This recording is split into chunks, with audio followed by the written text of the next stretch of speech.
And welcome back to the second Informist. We are live, everybody. Episode 84, recorded June 29th, 2015. It's Monday, everybody. Welcome to the beginning of the week. My name is Kevin Harvell. I'm your host. I'm joined today by Brad Whiteside, a.k.a. Holy_Shadows on Twitter. Brad, happy Monday. How are you? Pretty good. Had a pretty good weekend because I finally started the one thing that I've been meaning to do for like the past 4 years, which for you listeners who cannot see, this is my Gears of War tattoo that I am starting. Yeah, but so if you're watching, you get to see that. So yes. If you're just an audio listener, go back and check out the YouTube video. There's a recording. It'll also be on techinformist.com. It's only an outline, and I didn't want to really share it across Facebook just yet because it's just an outline and it's not too exciting. But it's started, so there's no going back. Yeah. Well, you could always share a photo on Twitter or something like that, since that's where we kind of pimp you out the most is on Twitter. Yeah, I could. Yeah. I don't know. I want more there first. Oh, I understand. I understand. This is kind of a simple outline and stuff like nothing too exciting yet. There's things yet to come, and it's but that's like 2 weeks away. You were telling me before the show, oh, I don't know if I'm going to get to do it until 2 weeks. And yeah. So that's okay though. Right. I understand. Got all summer. You've got all summer, which we are just a little over a week into officially the summer solstice period. Yep. But man, this summer's going by really fast. I was just thinking about this yesterday, that my son's only got about a month and a half left before school starts back up again. Oh, wow. Wow. But now he's working, making all kinds of money this summer, so I'm really happy for him. That's good. To do that, he's not just lounging around, sitting on his butt, wasting the summer. He's actually being productive. So that's good. Yeah, that's good. Do what you want on the weekends, just work. At least work some. Exactly. But no, he's putting in 30 some odd 40. I mean, I guess typically starts about 8:30 and gets off around 2 or so. And he's got a better time schedule than I do. Yeah. He's got his evenings and can sleep in a little bit. Yeah. So no, really happy for all of that. But no, we got a great show lined up for everybody today. Nice random nice choice all over the place. Topics. Yeah. It's not just focused on one company or one specific topic, but really looking forward to this show for you guys. Really happy, really pumped up for this episode. I've been listening to the podcast that it will actually be my podcast pick towards the end of the show, so you'll understand why I'm a little bit happier today. Yeah. Speaking of podcasts, I was really busy at work yesterday, so I had a lot of podcasts to catch up on, thankfully. So I caught up on Windows Weekly, obviously. That's the first one I caught up on. And then I went over to my IGN ones. And the Podcast Beyond, which does the PlayStation 4 or just PlayStation in general podcast, they did something really cool. And it's something that 1UP used to do back at E3. And basically, they literally sat at a bar at this hotel, the exact hotel that they used to do the 1UP one at. And they recorded for like 3.5 hours of them just talking about video games. It was so awesome. Like it was just madness, because as the night progressed, they got a little funny, as it were, from a little maybe too much beer. But it was really cool. It was a really good episode. I really enjoyed it, and I hope they do that literally every year from here on out, because it was a really cool episode. Okay. But I was really excited for that one because I remember them talking about doing something like that, and they did. So, yeah, check out any IGN's podcast. They're a really cool bunch of guys. They love media. They love video games. Still doing the history of awesome. I think we're at 1984. This week will be 1985. Yeah, I've actually went back and looked at some of those, and it is really, really cool what they do with that. Yeah. Like that. All right. Just putting out the poll question for this week, which we'll touch on a little bit later in the show. So stay tuned, everybody. Stay tuned. So again, everybody, welcome to the Tech Informist. You can find us on live recordings Monday and Wednesday. You can visit thetechinformist.com/live at 11 a.m. Central, noon Eastern, and that would be 9 Pacific. Raul, if you could correct me on that. That's correct. Yes. So 9 Pacific. We're like scattered all over the place. And we just love it when you guys watch live, jump in the chat room. We love interacting with everybody, and it looks like I've been automatically logged out of the website, so I'll have to relog back in. But hey, minor details. But no, find us on Twitter at TechInformist. I'm not even going to throw out the others because we get more interaction, I believe, on Twitter. Twitter's where we love to be. So I think it's more...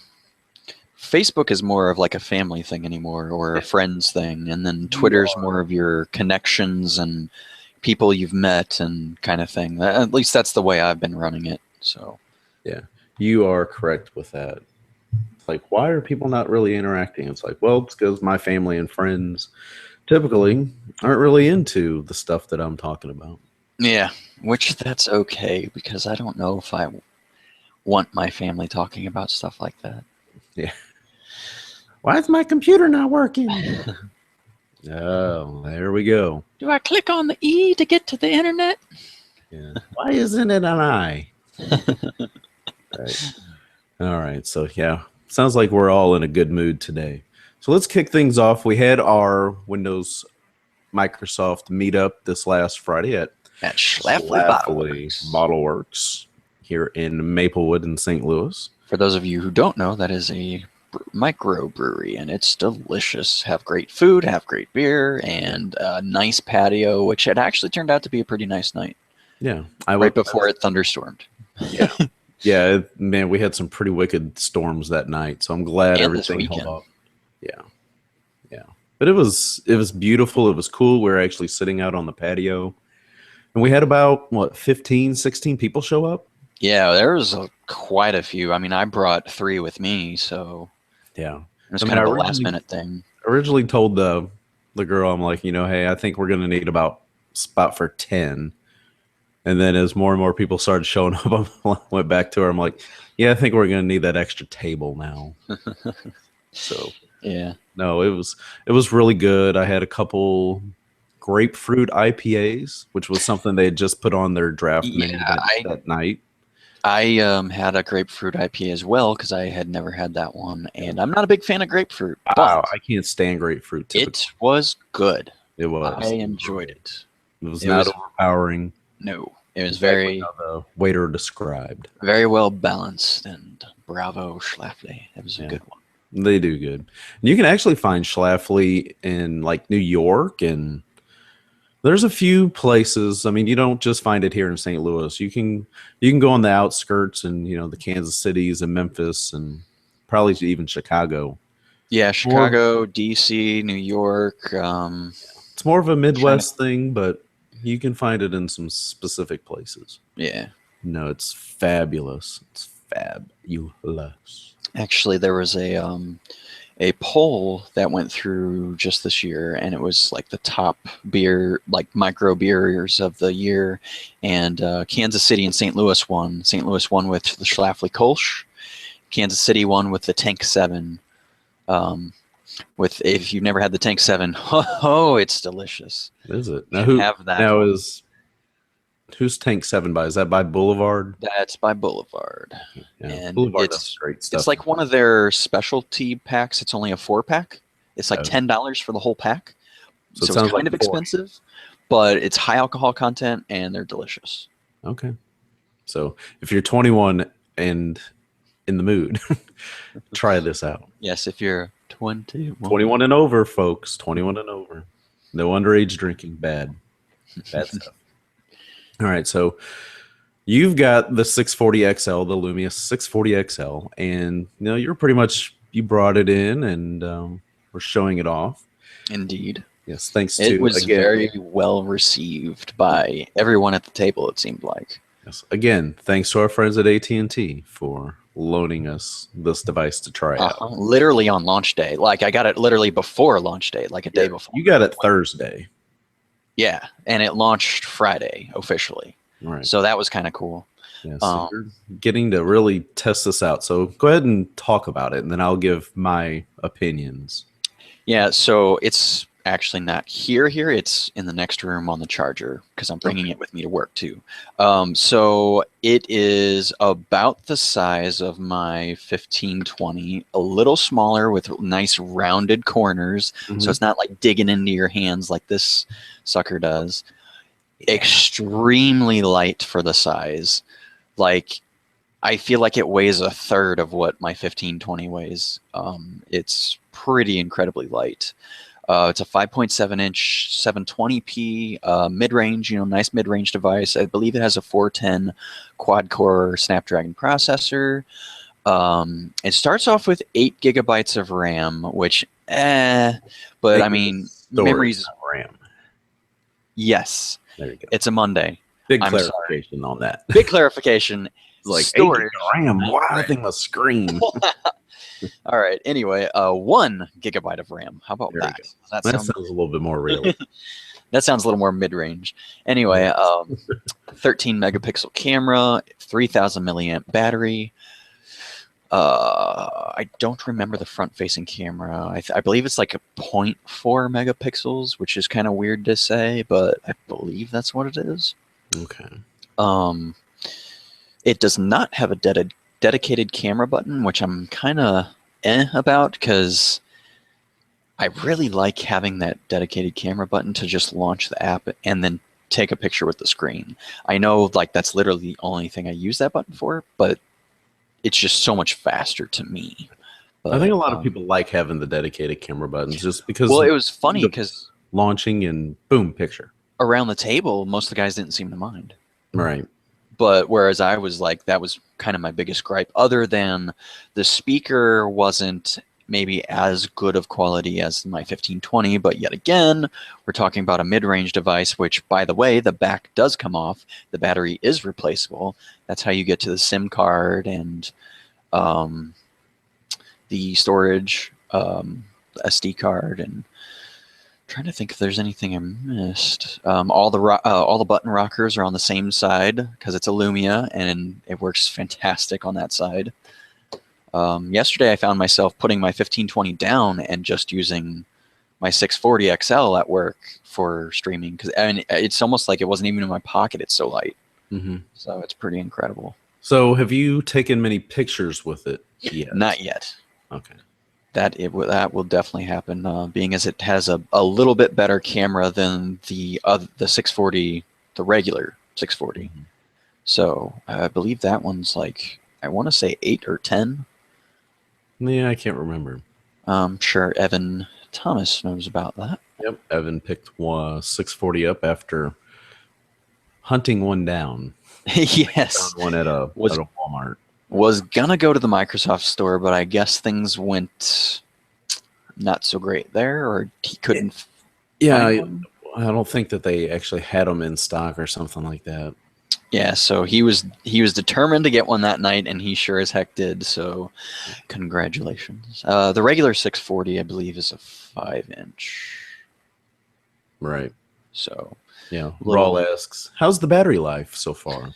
Well, being as it has like almost the same battery size as my 1520 and has a less powerful screen, it's phenomenal. Battery life has been great, and actually I do something a little different with this one. I actually put my I didn't flash it per se, but I put my system image of what I normally have on my 1520 on that one. So I restored it from my 1520's backup. Most recent backup. Yeah, and then created its own little sub backup that I called the Pit Boy 640 because I'm a big nerd and I didn't know what else to call it. Fallout. Yeah, a little Fallout reference, a little Lumia reference. It made sense. But no, the battery life is phenomenal. I expected it to be, and that's why I really wanted to get my hands on the XL, because that's 5.7. I really think that's like the perfect size device. Right. I think that's really what I'm going to be shooting for my next device, the 5.5, 5.7. It just 6 inches is too big. especially trying to put it in your pocket. I do still like my 1520 a lot, but it's just a hair too big. So that being said, it's like it's a really good phone. I was really blown away the first chance getting to use it. So very happy with it. And It's $250 off contract. That's $250 off contract and 99 cents on contract. So yeah, the 99 cents on contract is pretty crazy. yeah, it's just they got the option there, I guess, for the people who still like to do that. I mean, but $250 off, you just might as well. Yeah, it's So that is very, very nice. I just, my biggest thing is I just wish they would have went with 16 gig internal storage. Because then, yeah, I mean, even 8 gig is probably pretty good. 'Cause, I mean, you can install apps to SD cards if you want. yes. I'm not a fan of doing that. Just, I don't know. It's just more read writes to the SD card. So I see. So I think. But yeah, I mean, I think just being because it's a mid-range device, they cut a few corners, and that's okay.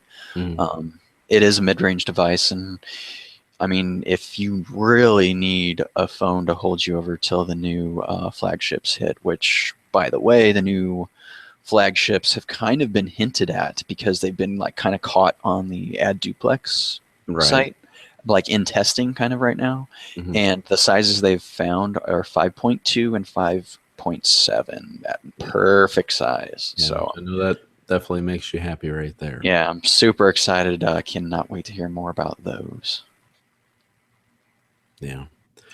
Well, I did actually get a new device. JJ was selling his LG G3, gently used. He's a Windows guy. He's a Microsoft. And it's white. Yeah, and it's white, which I know that definitely makes you happy. Which now, as somebody that was typically against white devices, now I've got two. Now my LG G3 is white and my iPhone is white. So it's actually pretty crazy. So I've been using that, and my only issue is that with the 501 Android, the original Lollipop, it's got a little extra lag. And I was telling you before the show, I've been doing some research to see if it's going to be getting 5.1 update, and hopefully, if everything holds true, they'll just skip that and jump straight to Android M when it releases, probably in October. But of course, they won't have it ready for immediately upon release, but hopefully it'll be free. Yeah, get that. So in the meantime, I'm kind of stuck. Do I flash a 5.1 ROM to it of what somebody's done with Cyanogen or something, or what? What size is the screen? It's 5.5. Okay. So it's, and as you're sitting there talking about the 640 XL's display, I'm sitting there looking at this, and it's like, yeah, that 5.7 size is pretty much right there in a nice sweet spot. Yeah, I just feel like that 5.7 is like just that maximum number where that's my cutoff point now. It's like, if I go any bigger, it's too big. Just like I said with my 1520, it's a great device. I love it, but size is just a hair too big. So yeah, I feel like pretty high. Go ahead. I feel like like they almost had to make these 6-inch devices to get a feel for what people really wanted in a big device, because I mean we just kind of kept graduating. I mean we went from like a standard like 3.5 on a lot of iPhones to like 4 to 4.7 and up and up and up, and we just kept going up, and I just wasn't sure where it was going to stop at that point. But I feel like we hit that 6-inch ceiling, and everybody's kind of gravitating toward or like away from that now. Just not really appealing to a lot of people. I mean, some people like power users, like maybe me or you or JJ or something like that, or Rawl in the chat. But I don't know. I just feel like, Rawl just says, I think the Nexus 6 is perfect. And I kind of actually agree with him. In a way, it's weird because the Nexus 6 is, I almost want to say, smaller than the 1520. I think it's just because the way it's curved and how it feels and whatnot. Contours and right. And the Nexus 6, it does have a really good feel about it. And I think if you're to do a 6-inch device like that, I would definitely take a Nexus 6. Yeah, I mean the Nexus 6 it is still a great device, and even Jerry Hildebrand on Android Central said this weekend he did a post about how he feels the Nexus 6 is still the best overall device you can get right now. To a point I agree, to a point I disagree. And, as long as you're not using the camera. Yeah. That's really its weakest spot is the camera. Because the first versions of Lollipop that came out, I mean, I had it when they were still in the 5.0 stage of Lollipop, and it was still a little laggy, still a little sluggish in certain aspects. But using 5.1 on like the Nexus 5 for the short time before I threw Android M on it, and also on like the Nexus 4, it's fabulous. It runs so much different. It's so smooth finally, and that's why I was kind of hoping it was going to be available on this G3. But we'll wait. Android M right now is just running very smooth, so I'm very excited to see what they do. Get that update on the G3 for that. Indeed. And you actually, speaking of like newer operating systems, you had brought Windows 10 with you on your 1520, which I was a little surprised to see running, and it was running very well. All things considered, that's like the first build I think that has actually ran, really decent on a phone. Yeah. So 10.149 on Windows 10 Mobile is finally starting to shape up and kind of see some promise instead of my god, this won't open, or we have issues adding and removing apps, resizing on the start screen. Well, and part of the issue is they're getting ready to launch, the PC side. That's the biggest concern right now. So once that launches, they can take maybe half of those people, and some of them can work on bugs on PC if it has it, and then the others can, all get pushed off to Windows Phone and keep working on that. So, but yeah, from what I used of it, which I had on my 635, but then I decided to go back because it just it wrecked it the one time I upgraded, and since then I've just been a little gun shy again. So yeah, not many people have had too great of experience with the prior builds, but 149 is finally usable in my opinion. Yeah, been pretty happy with it overall. So, yep.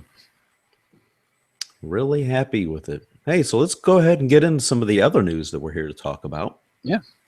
And we'll kick off with Facebook is now allowing you to use Facebook Messenger without a Facebook account. That's pretty huge, actually. Right. So, I mean, you can sign up with just the simple phone number or obviously with your Facebook account. But now, if you remember, Facebook bought WhatsApp.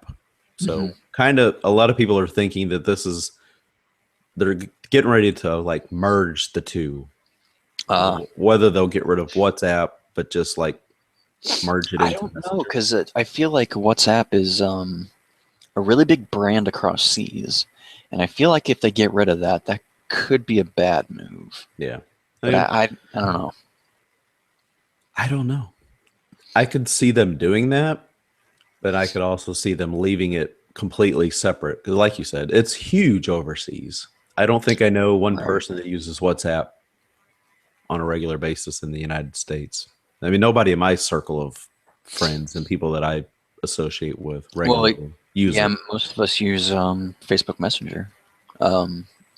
If we're going to use a messaging platform like that, or Skype, which Skype not as often, actually. I actually use Skype more for my gaming buddies than I do people around here. But I just feel like around here it's more of a Facebook thing. It's like you already have one, might as well use the messaging service because it's pretty good. I'm not gonna lie. Even if you don't like Facebook very much, it's kind of hard to argue that Facebook Messenger is terrible because it's not. Yeah, Messenger is fabulous. Yeah, it's fast. It has, I mean, every little bit of tweak that you would want to do to a messaging app or platform.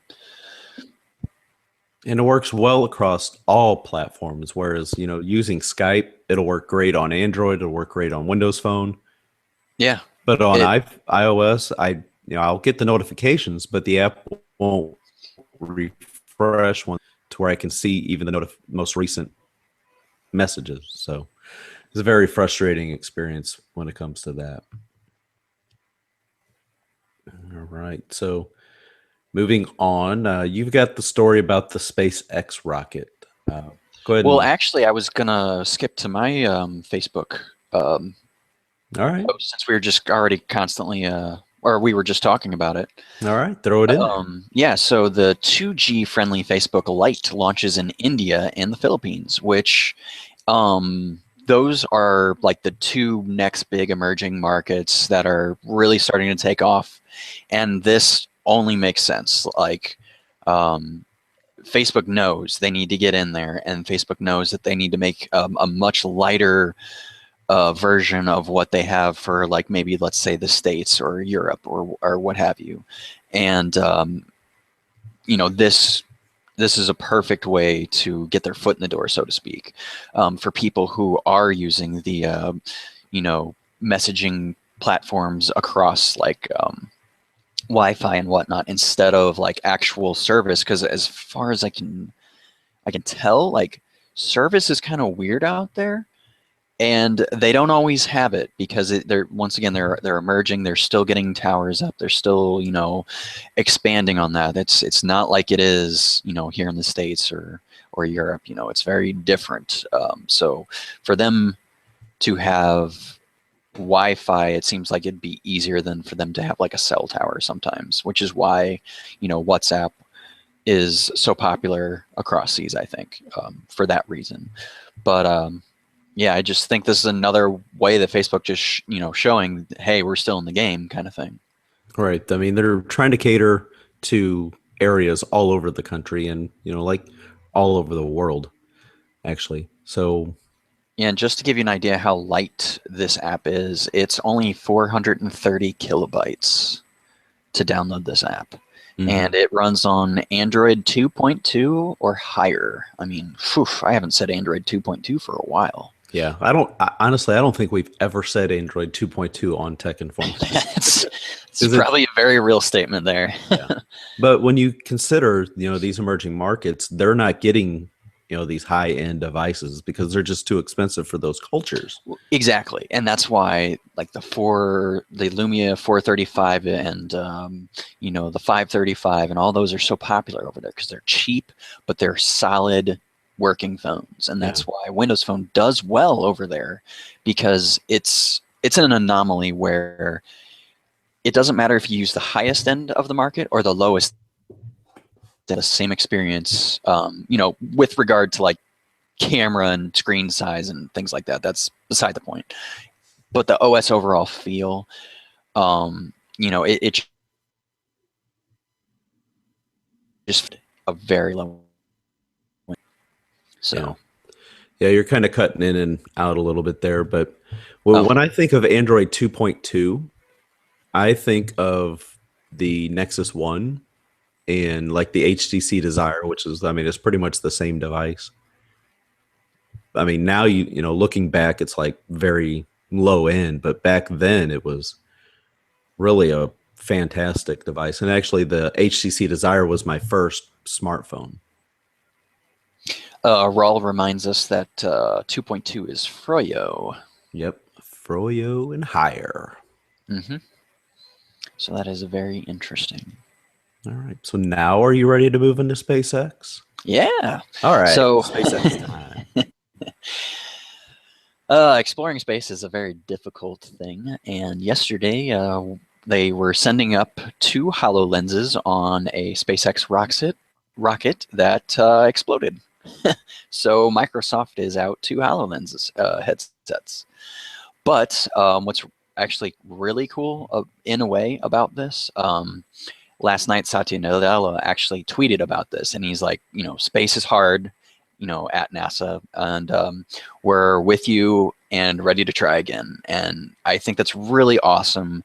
Like they're taking two of the things that I'm so excited about, space and Microsoft, and slamming them together. So, I mean, Satya, even so, to kind of go in the weeds a little bit, Satya Nadella was at E3. I don't know if you heard this, but he was on the show floor and talking to fans, and that's mind blowing to me. Yeah, because that doesn't sound like the Microsoft I know. No, because Satya is like one of, if not the highest paid CEO of 2014.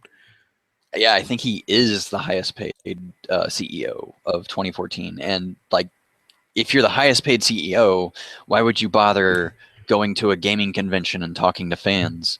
It's because he really cares. And I'm so happy that he is in the position he is, because he can say simple words like, space is hard, but we're here to try again, to NASA. And it just, to me, it resonates and it means a lot. Not only Microsoft people, but for just space exploration that we need to get back into, because it helps innovate. And to innovate, you need to create and do things that have never been done before. And we're trying to do that. And it's just an amazing time, really. So Yeah. I was really excited to see him kind of be like, that sucks, but we're here to try again. We're not giving up, kind of thing. Yeah. So, I mean, along with the two HoloLens devices, the SpaceX craft was actually had 1,500 pounds of food and supplies for the crew aboard the International Space Station. Mm-hmm. It's not like they're in danger of like running out of stuff in the immediate future, but they probably would have liked to have had a little bit extra supplies. Right. It's just so, because NASA isn't as prevalent as it was back in, let's say, 80s, 90s, there have been like a subset group of people like SpaceX, and they have like they're kind of like contracted groups, but they still work with NASA, to help bring supplies when they can.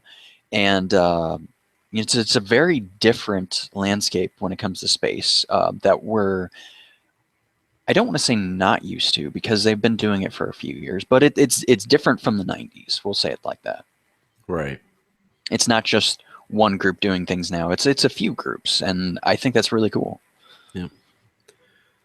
So, knowing Elon Musk, just from reading about him and stuff like that, I'm sure him and the team that he's got working on SpaceX are really going to be spending a lot of time looking into what, Yeah, which that reminds me, they still don't know why it blew up, but I mean, it is rocket science, literally, so it might take a few weeks, few days to figure out why it blew up, and I'm sure they'll figure it out, and they'll, plan for that in the future, and things will be fine.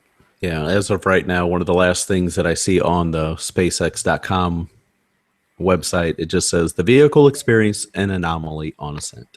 Team is investigating with updates to come. So, yep. So there's that little tidbit for you people, if you like space or Microsoft or both or what have you. So we've already covered the 640XL. Looking next up, it's another one of your stories. So okay. Move it over to Apple now. Well, I just kind of wanted to touch on this a little bit because, so actually 8 years ago today, they launched the first iPhone, which I think it's fair to say they kind of led the smartphone market in the direction that it is still currently going today. Right. With the first launch of the first iPhone, I mean, I remember it being very expensive initially. And, it was kind of, well, compared to phones today, it was very slow, but at the time, I'm sure it was amazing. I mean, you flip through a touch screen, and it just works seamlessly. And when you scroll through things, it was like magic, using it the first time. I mean, shoot, you're using a iPhone 6. Correct. So, I mean, X amount of years later, Apple is not only still,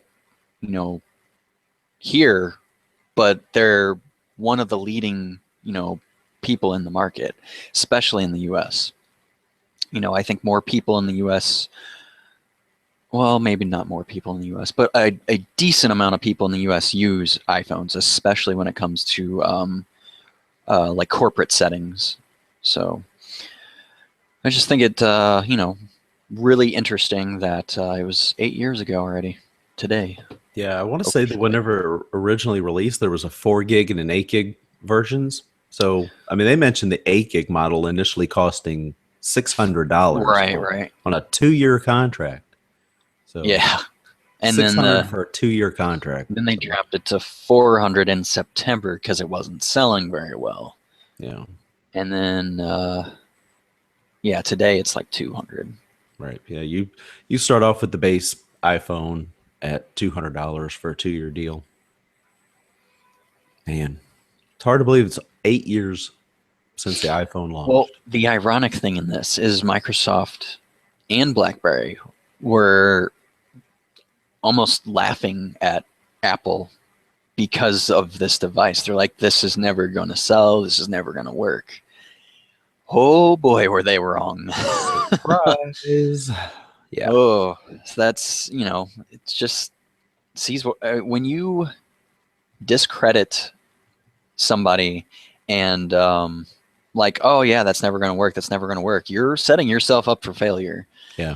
Because if they really want something to work and take off, there are ways. Yeah. Open mouth, insert foot. Yeah. Yep. If Microsoft would have maybe got on the bandwagon, so to speak, a little earlier, they might not be in the position they're in now. Yep. Same with BlackBerry. And they might be a little higher up. It's hard to say. We'll never know. Nope. So really interesting that that was already 8 years. So all right. And speaking of Apple, iOS 8.4 is going to be releasing on June the 30th. So for us recording live today, that is tomorrow.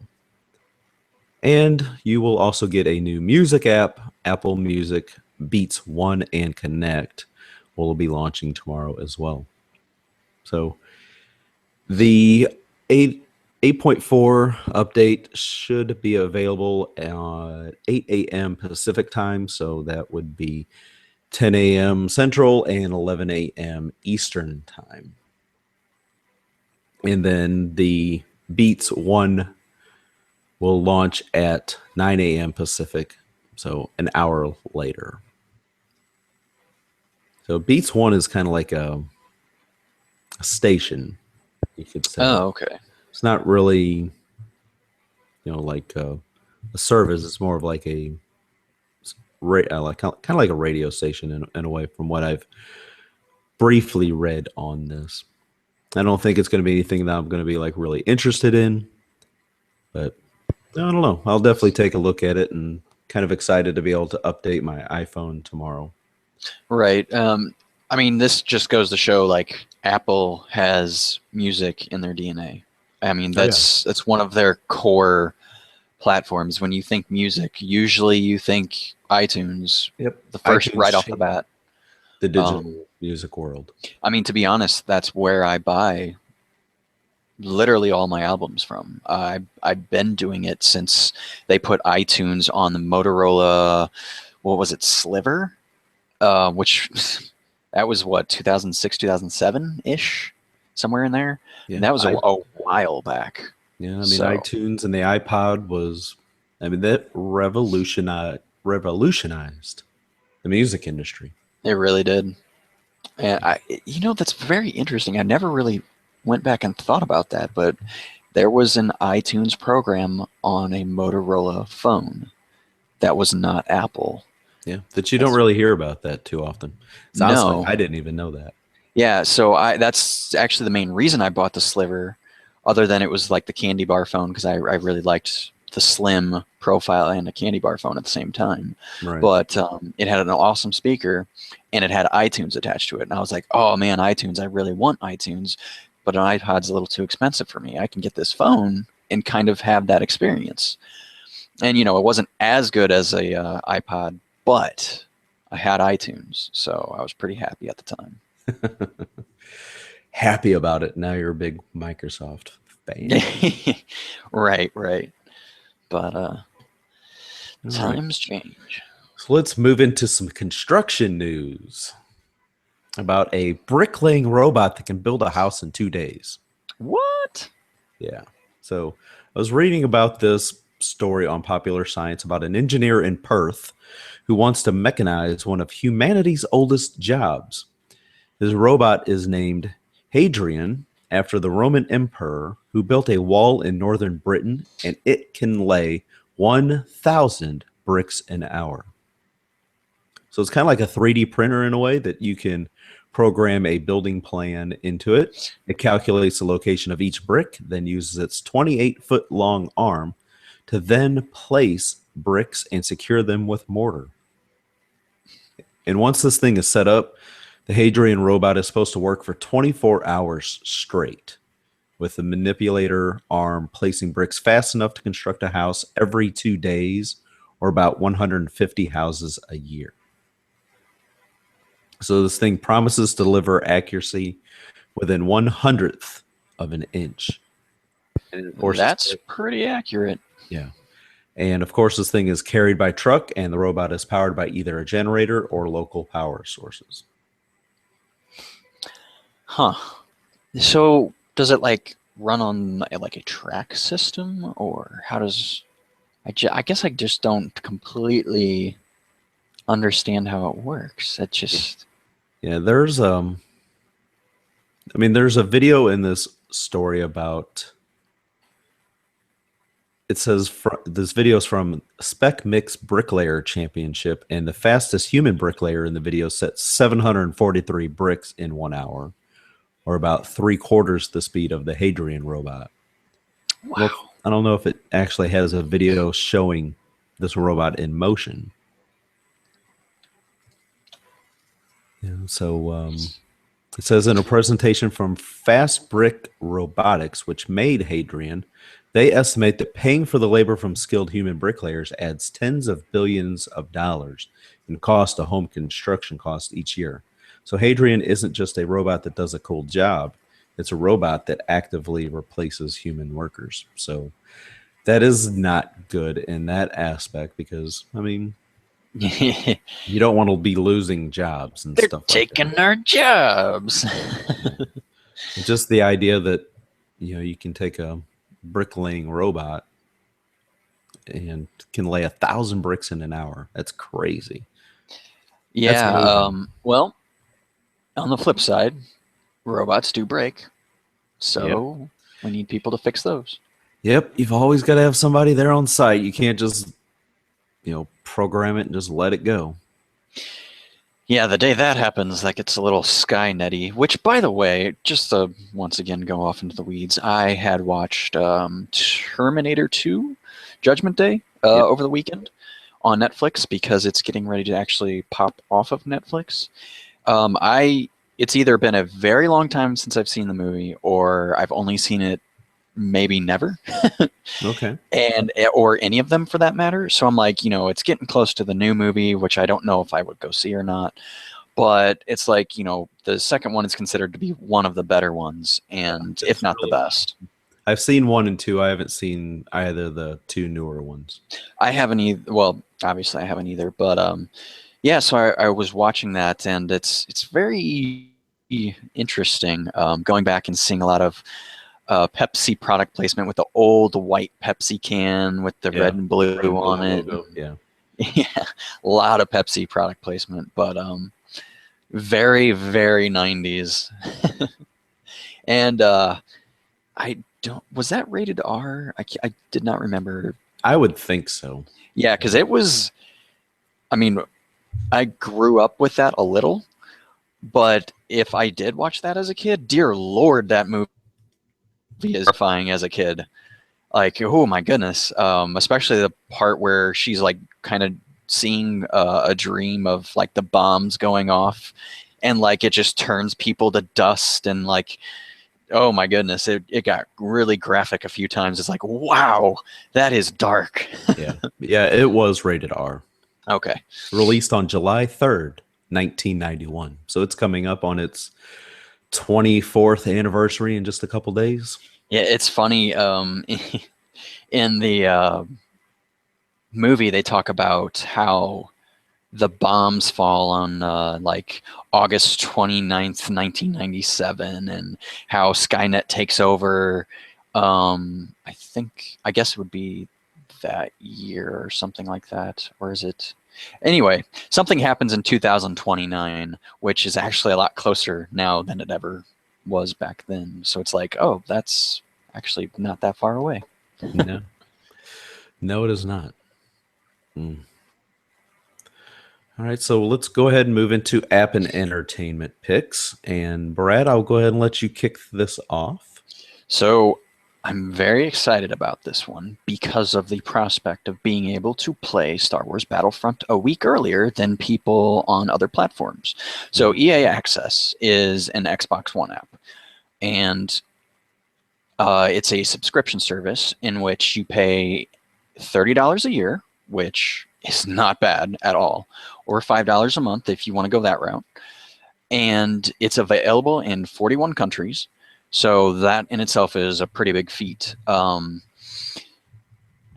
with EA Access, you get access to what they call a vault, which is where they keep all the games that you can essentially download onto your console and then play as much as you want, kind of for free, but obviously you're paying the subscription fee to play them, so not really. But the games that they have in the vault include NBA Live 15, FIFA 15, NHL 15, Madden 15, UFC, Titanfall. They just added Titanfall. Plants vs. Zombie, Garden Warfare, Peggle 2, Battlefield 4, FIFA 14, Madden 14, Need for Speed Rivals, and at the end of the summer, they're adding Dragon Age Inquisition. All that can be yours for $30 a year. Right. And what you get with the subscription, not just that, you get 10% off brand new EA games. So, Star Wars Battlefront coming out. Yep, save $6 right off the top. Yeah, you shave that money right off the bat, buying digitally off the Xbox store. So you automatically get that, and you get to play it a week early before everyone else, before the game comes out. The best part is it's not just a demo of the game; it is the game that you get to get access to a week early. So you get access to it a week early. Any progress you make carries over to the real game because it is the real game. So when you end up buying it, all that progress you already made, you're already ahead of everybody. So for those of you who are thinking about still getting one new console and you're really interested in Star Wars, that might be a tip of the scale for some people. Some people maybe not.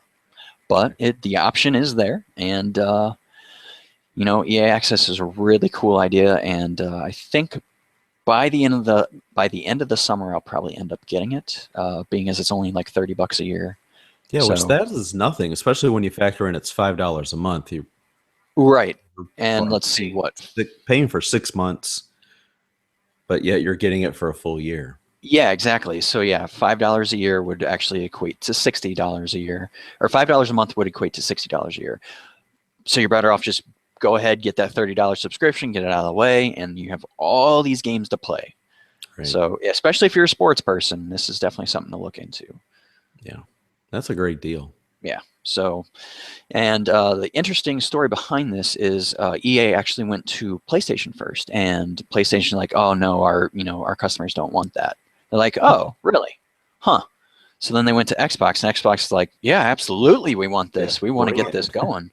So this is only on Xbox, and that might be the reason why Activision's a little salty and pulled the Modern Warfare or the Call of Duty thing and made that like its new home on PlayStation, which is fine. You know, they're a company; Right. they do what they want.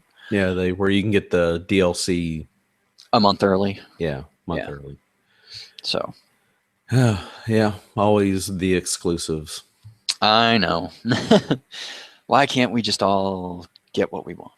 Exactly. All right, so I'm going to throw out a podcast pick, and it's the WTF with Mark Maron podcast, where recently, he had Barack Obama was one of his most recent guests, and he talks about all sorts of talks with all sorts of different people in the entertainment industry, comedians, actors, actresses, stuff like that.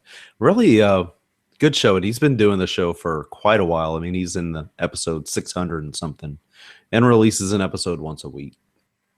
It's just, I've heard about it for a long time, but I've just now recently started listening to it, and it's really, really good. Good interviewer, and gets a lot of good information from the guests. So, a lot of big name guests that you'll be very familiar with.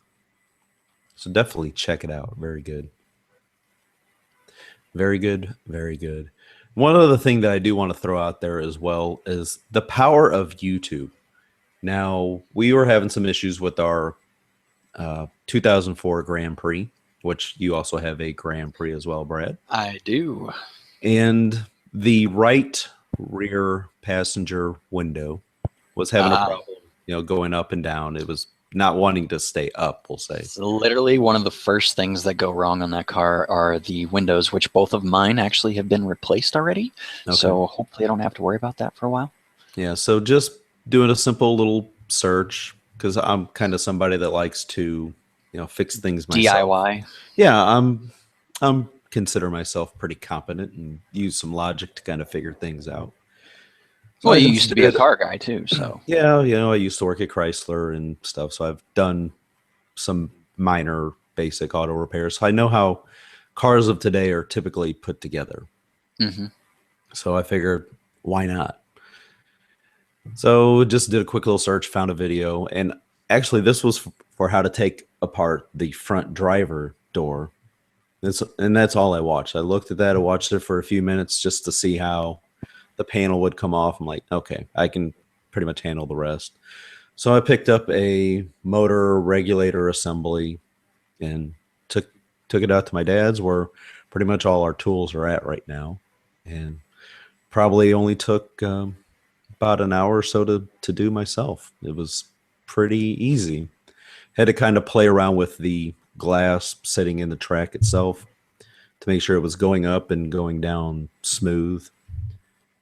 And my wife she'd use duct tape to kind of hold the window up, so while driving. It probably took about as long just to get the duct tape off as it did to replace the regulator assembly. Yeah, duct tape can be a tricky thing if you don't have thankfully, like a high solvent to take off that sticky. Yeah, thankfully we had a lot of Goo Gone and Windex. Oh, okay.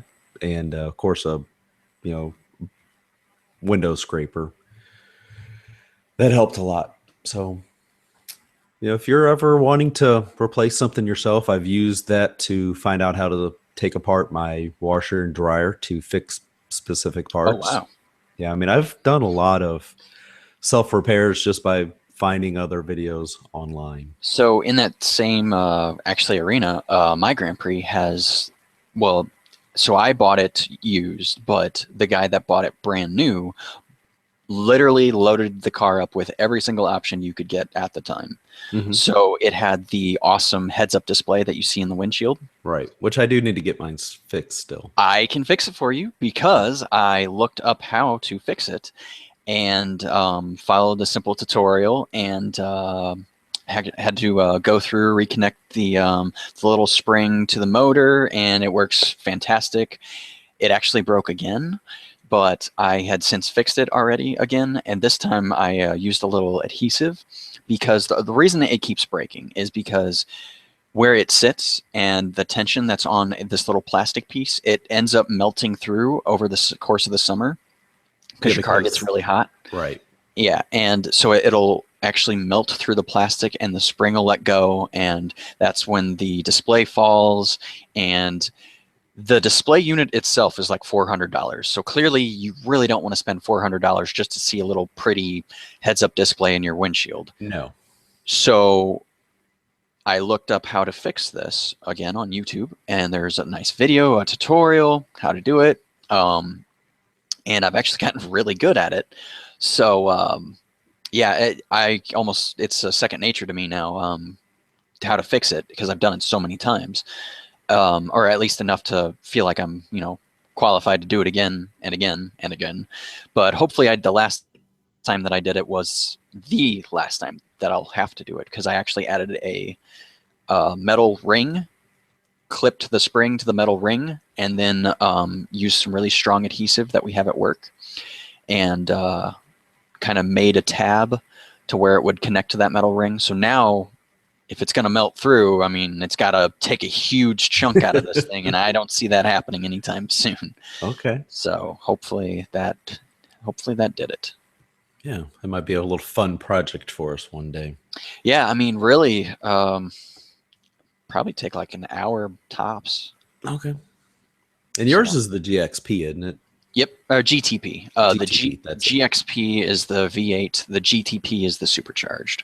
Okay. Which I do enjoy sometimes. Yeah, because that was one of the things that I found, because I had to drive about 20 miles to find an AutoZone that actually had the part in stock. Mm-hmm. Yep. So I was in a good mood. I was getting ready to be productive for the day and do some kind of a do-it-yourself, and that always makes me feel good about myself. Especially when you get it working and you get it all done. You're like, I did that. I didn't have to spend all that money to get it fixed. So I was pretty happy and feeling good, and I'm just driving up the interstate. I'm like, this thing, I haven't driven this in a while. I need to stretch its legs out. So I found out, had to remind myself just how fast the car will go before the governor kicks in, and it kicks in at 110. So it's a very smooth ride. So that's one thing I found that I miss driving that car, because typically my wife has been driving it. But I think we might swap cars again for a while. Oh, yeah? I'm like, just like driving this car, sunroof and everything, all the windows down. So nice.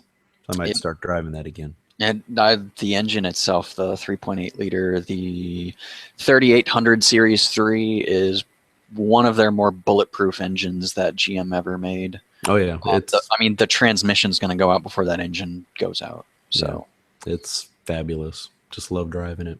Yep. All right. So we'll move into the weekly poll question. The results of the previous week's question was, that question was, what is the most important to you when choosing a smartphone? This is a little surprising, actually. Right. So the choices were camera, display, battery life, and potential for software updates. Now, number one was battery life with 47%. Coming in second place was the potential for software updates. That surprises me a lot. Yeah, because number three was camera. Mm-hmm. And I'm going to assume, because I don't see the display in the pie graph anywhere, that nobody cares about the display. Right. Yeah. I mean, I think to a degree they do. But in the same vein, it's like really what is more important here. For most of us, I would say it's battery life, because you can't do any of this without your battery life. Right. So I actually voted battery life, but to me, it's more of a tie, almost a tie between battery life and camera, because I take a lot of pictures, and regardless if they're silly or dumb or irrelevant, I really do like having a good camera. Right. But I'm like you. I was really surprised to see 35% of people choose the potential for software updates, which is important, because you don't want to buy a device and it not be supported. Ah, yes, that sounds very familiar. Yeah. So, I mean, when we come to iPhone, we know Apple supports their iPhones probably even a little bit longer than they should. Mm-hmm. With like the 4 or the 4S should never have gotten iOS 7, in my opinion, because especially it was horrible. Especially with what they're doing with the new updates, it seems like they're going to support them even longer, because they're trying to like iterate on what they've already done, and the efficiency of the OS. They're trying to make it better to where those older devices can use that better. Yeah. And we all know Microsoft's pretty good about updating on Windows Phone.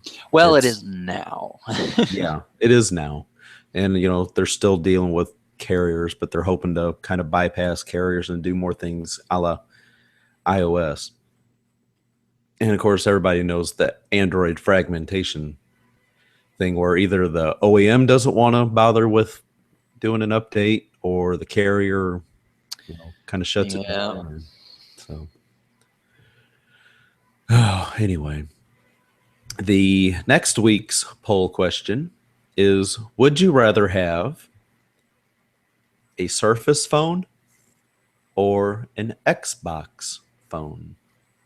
Now, we've seen some renders of what a possible Surface phone could look like, just kind of like fan created things. Basically, it's just a mini Surface Pro 3 with shape, and you can see some vents and things like that. But would you want to have something that would be like a super premium device, kind of like the Surface Pro 3 is, you know, widely considered a premium device, or something that's geared more towards the Xbox style? I'm kind of torn on this, Kevin. I know. These are two brands that I hold very high. Yeah. So, I mean, we'll see what the results are. We'll have the link to the question in the show notes, but it has already been tweeted out. So if you look through our Twitter feed, you will see that link. But until then, we'll put that in our notes again. Awesome. All right. So that pretty much does it for this episode. I'd like to thank everybody for tuning in and listening after the fact or watching after the fact. Appreciate any comments or feedback or suggestions. You can send that via email to contact@thetechinformist.com, or again, just hit us up on Twitter. Whether you do it to the show handle, which is simply @techinformist, or send it to me or Brad. If you send it to me, it's @Kevin Harvell. You can send it to Brad @holy_shadows. And that pretty much does it. If you got anything else to share, Brad? You're ready to wrap up? Special guest on Wednesday? Yes. Yeah, we'll do a little preview. We've got Sam Ventimiglia from our Microsoft meetup. He's going to come on and actually talk about iPhone jailbreaking. He was showing off some of the things with the 8.3 jailbreak that he's done on his iPhone 6 Plus. Which is actually really cool. You're right. It's like, I haven't messed with iOS jailbreaking in quite a while since I had like an iPod or iPod Touch 2. Yeah, once again, that stuff scares me. So it's been a long time since I've done anything with jailbreaks. So he's going to be on episode 85 talking about iOS jailbreaks. So make sure to tune in or listen to that show. It's going to be very interesting. Indeed it will. Yeah. That pretty much does it again. So again, thank you everybody. And until next time, consider yourself informed. We are out.